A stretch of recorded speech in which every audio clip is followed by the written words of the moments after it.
En fait, c'est quoi cette idée-là de passage à la modernité? Moi, est-ce que vous le trouvez fondé ou pas?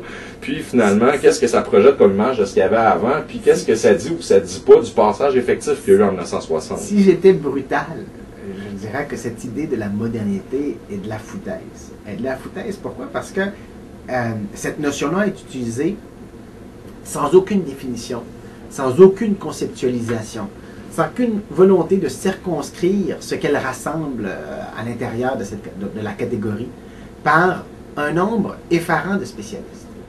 Il y a des livres qui s'intitulent L'entrée du Québec dans la modernité, il y a des livres qui s'intitulent Modernité littéraire au Québec, et dans lequel on ne retrouve à aucun moment, ni de l'introduction, ni de la conclusion, ni de ce qui se trouve entre les deux, un appareil conceptuel minimal. J'ai écrit un article où j'essaye de mettre clarté là-dedans. J'essaie de débroussailler les choses. Puis il me semble, moi, que si jamais on veut utiliser encore cette notion-là, que je ne répudie pas, si on veut encore utiliser ce terme-là, il faut le diviser en quatre. D'abord, il y a la modernité en tant que telle. Et ça, c'est une époque donnée de l'histoire de l'humanité. On fait d'habitude commencer la modernité avec l'invention de l'imprimerie. Et puis, ça dépend des livres d'histoire, hein, ça dépend des auteurs que l'on suit, ça dépend des sociologues que l'on respecte, mais des fois, ça se termine au tout début du 19e siècle, et après la modernité commence l'époque contemporaine. D'autres fois, la modernité s'étire jusqu'à aujourd'hui et prolonge les grandes tendances qui ont été initiées au moment de l'invention de l'imprimerie et de la découverte du Nouveau Monde. Puis d'autres fois, ça se termine aux alentours du tournant du 20e siècle, et puis commence quelque chose qui n'est pas l'époque contemporaine, mais ce qu'on appelle la postmodernité, ou la postmodernité peut commencer aussi après la guerre, ou dans les années 60, etc. Mais disons que ça, c'est un découpage d'un mode de vivre ensemble, hein, d'un mode de production sociétale, pour parler le jargon des sociologues. La deuxième définition du terme, c'est le moderne. Alors, le moderne, c'est ce qui appartient à aujourd'hui, ce qui fait partie des modes actuels. Alors, par exemple, moi, je m'étais amusé dans l'article que j'ai écrit à recenser des articles publiés à la fin du 19e siècle où on faisait des campagnes de marketing en faveur du poulailler moderne.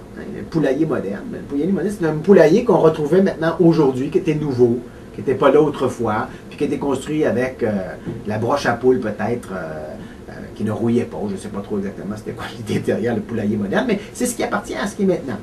Une automobile moderne, c'est une automobile qui est créée au moment où on parle. C'est ça le deuxième acceptation. La troisième acception du terme, c'est modernisme. Alors, le modernisme, c'est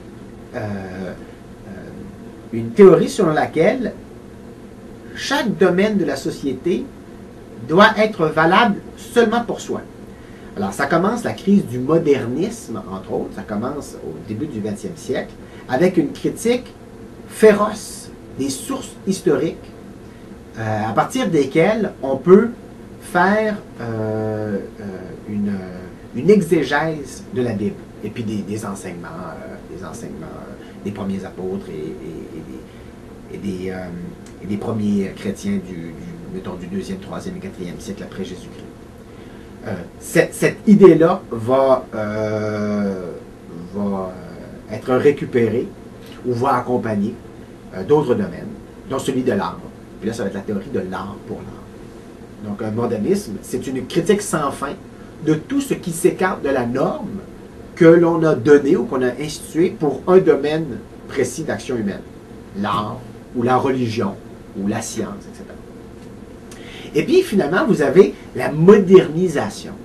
La modernisation, c'est, grosso modo, l'urbanisation, puis l'industrialisation d'une société. Alors, si on regarde le Québec là-dedans, on voit que, si on regarde du côté du moderne, le Québec a été moderne chaque jour, de chaque semaine, de chaque mois, de chaque année, depuis 2 siècles, très certainement, depuis que le terme moderne a été incorporé dans le vocabulaire courant. Si on regarde du côté de la modernisation, ben à ce moment-là, dépendamment de quand on commence l'industrialisation de la province, il y a des gens qui font remonter ça à la Nouvelle-France, on peut dire en tout cas que le Québec est en mode de modernisation depuis aussi très longtemps, un siècle et demi minimum, et peut-être davantage. Si on regarde du côté du modernisme, mais là on voit qu'il a connu des crises de modernisme, que ce soit dans le domaine religieux, que ce soit dans le domaine de l'économie, depuis aussi très longtemps jusqu'à nos jours, au moins là depuis un siècle. Et puis, si on regarde du côté de la modernité, ben là c'est là que c'est intéressant. Si on regarde la modernité, ben là, on ne sait pas si on est sorti ou si on est encore à l'intérieur d'un mode de vivre ensemble de modernité. Il y a l'entrée dans la modernité, ça peut être pour certains sociologues, le fait qu'avant les années 30, les années 40, les années 50, certainement avant 1960, il y avait une façon de faire les choses au Québec qui était collectivement complètement différente de la nouvelle. Et là, quoique j'hésiterais, moi, à défendre la thèse selon laquelle, avant 1960, le Québec n'était pas dans la modernité, après 1960, il était dans la modernité, il y a quand même un enjeu de compréhension puis d'analyse, d'études pour les universitaires.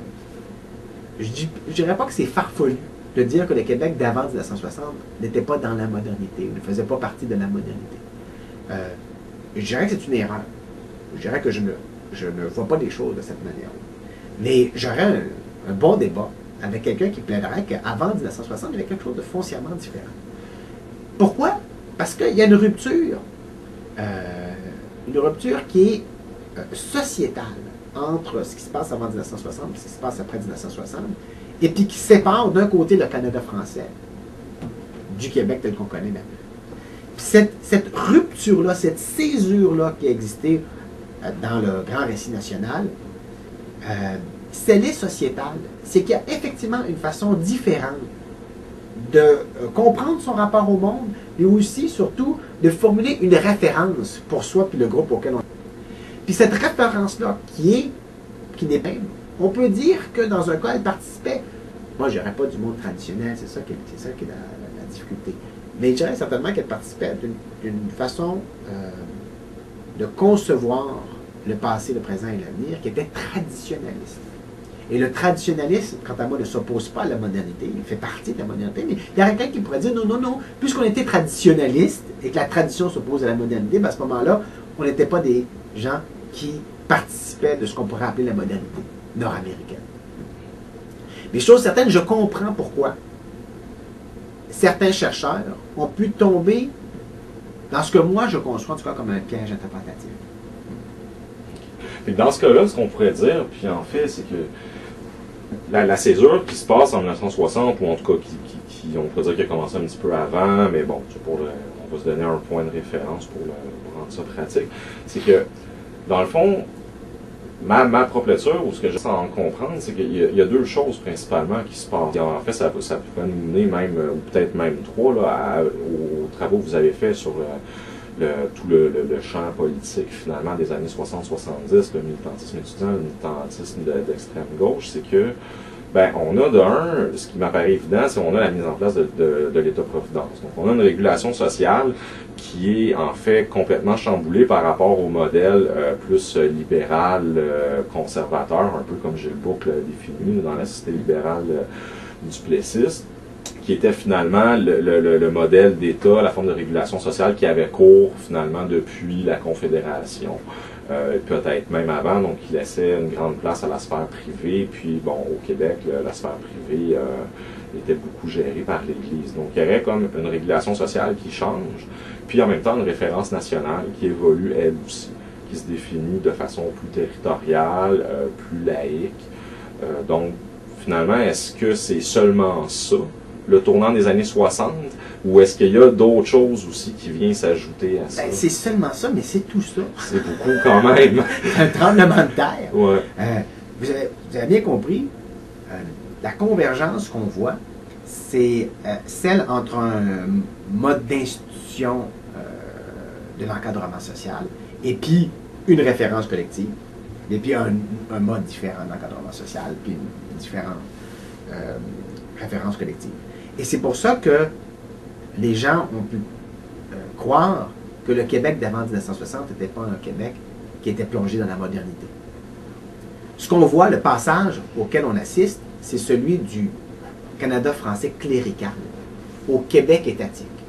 Canada français, la référence collective, clérical, le mode d'encadrement de ce peuple-là. Et puis de l'autre côté, Québec étatique, étatique, le mode d'encadrement. Et puis Québec, la référence que désormais ces gens-là vont donner. Quand l'Église n'est plus là pour réguler la société, et que c'est l'État qui prend la relève, il y a un nombre considérable de choses qui sont libérées désormais, et puis un nombre considérable de choses, évidemment, qui tombent sous la coupe de l'interdit. L'enseignement, par exemple, qui était soumis aux règles de l'Église catholique, lorsqu'il passe au cégep, on peut bien comprendre que ça va être senti comme une émancipation extraordinaire pour les gens qui étaient autrefois confinés, entre guillemets, au collège classique, puis qui se voient désormais, entre guillemets toujours, libérés dans les collèges d'enseignement général et professionnel. Et la vague de protestation puis de contestation qui s'en est ensuivie, ben, elle s'explique aisément par le fait que les gens ont vraiment senti qu'ils échappaient à la réalité de leurs parents, puis qu'ils entraient dans quelque chose de profondément neuf. Et cette chose de profondément neuve, comme elle n'avait pas encore de balises, comme elle n'avait pas encore de frontières, comme elle n'avait pas encore mis en boîte jusqu'à un certain point, en tout cas en comparaison avec ce qu'on connaît aujourd'hui, mais ils pouvaient y projeter dans cette boîte-là l'ensemble de leur aspiration et de leur désir. Donc ça a pu vraiment, il a vraiment pu avoir l'impression que c'est le début d'un temps nouveau, la Terre est à l'année zéro, comme le dit la chanson. C'est vrai pour la culture, je l'ai dit, c'est vrai pour l'éducation, c'est vrai pour la culture, c'est vrai pour la sexualité, c'est vrai pour le rapport évidemment à l'État, etc. Et puis c'est vrai aussi, et d'abord, et puis c'est ça qui dans l'aspect politique a peut-être été le plus porteur, c'est vrai aussi pour la façon de concevoir l'égalité et la liberté pour la collectivité nationale. On a eu un mouvement nationaliste qui était tourné vers l'Église, qui était relativement marginalisé dans le domaine de la vie privée, quoi qu'il y avait certains débouchés du côté du politique et du public. Et puis on a eu dans les années 60 un grand vent qui a été canalisé entre autres par le Parti québécois, d'abord par le RIN, ensuite par le Parti québécois, puis a pu puis a joué un peu le même rôle que ce que je disais tantôt pour l'éducation, c'est-à-dire l'abandon d'une forme de revendication qui semblait périmée et inefficace pour une forme de revendication qui allait désormais accomplir tout ce qui avait été espéré depuis la conquête de la Nouvelle-France par les forces britanniques. On allait avoir non seulement l'indépendance du Québec, on allait avoir une société socialiste, une société égalitaire, une société épanouie, une société alternative, une société où il n'y aurait plus de pauvres, il n'y aurait plus de problème de transport, où il n'y aurait plus de problème de logement. Écoute, c'était la terre promise. Il y avait évidemment beaucoup de traductions de l'ancienne espérance chrétienne, de l'eschatologie chrétienne, du peuple élu, etc., de la mission salvatrice du Canada français en Amérique, dans le Parti québécois, mais complètement sécularisé, presque totalement sécularisé, et qui se donnait comme l'espoir véritable du peuple québécois en marche vers son destin. Donc, c'est pas rien quand on dit, ce n'est que le passage du Canada français clérical au Québec étatique. Je dirais qu'à l'échelle de l'Amérique du Nord, il n'y a pas eu une révolution d'aussi grande magnitude. Sur l'échelle de Richelieu, des peuples ou des régions ou des ethnies à l'échelle continentale, il n'y a rien qui a ébranlé aussi profondément les fondations d'une société que le passage des années 50 aux années 60. C'est pour ça que le Québec est un laboratoire formidable pour un sociologue comme moi. C'est qu'il y a là, sur une courte période, la possibilité d'étudier un changement qui a affecté non seulement les structures sociales, ce qui est une chose quand même intéressante pour un sociologue à étudier, mais surtout les représentations populaires, et les valeurs, et les traditions, et tout ce qui s'ensuit, les rites, etc. même les Autochtones sont encore, jusqu'à un certain degré, prisonniers du cadre colonial dans lequel on les a placés depuis la loi sur les Indiens du milieu du 19e siècle. Et puis même la société canadienne-anglaise, qui elle aussi a eu son aggiornamento, qui elle aussi a connu sa mue identitaire, en passant d'une référence beaucoup plus axée du côté de l'Angleterre à une référence qui est désormais celle trudeauiste, du multiculturalisme, etc. Même eux, je pense, n'ont pas connu un électrochoc aussi violent que celui qu'a connu la société québécoise en, on va dire, une dizaine d'années.